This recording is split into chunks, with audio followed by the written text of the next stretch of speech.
আজ আমার লেখা একটা কবিতা আবৃত্তি করে শোনাচ্ছি। কবিতার নাম ঝরে পড়ে বাড়িধারা। ঝরে পড়ে বাড়িধারা, বড়সার ধারাপাত, পাখিগুলি জলে ভেজে, পোকাগুলি জলে কাত।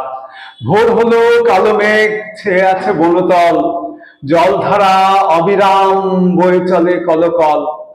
জলে ভেজা প্রভাতের নীলাখালা অপরূপ, মন পাখি ফাঁক পেয়ে কবিতাতে দেয় ডুব। গান আসে মনে মনে, বাতাসেতে হিল্লোল, বর্ষাতে বুঝি আজ শুরু হবে ফাঁক দোল।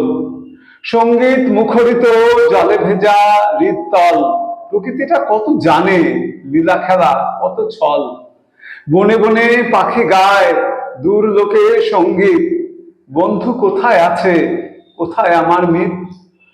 সব থাকা সত্ত্বেও সাথী হারা ব্যথা গান, আজও ফেরে বনে বনে পিপাসিত দুটি প্রাণ।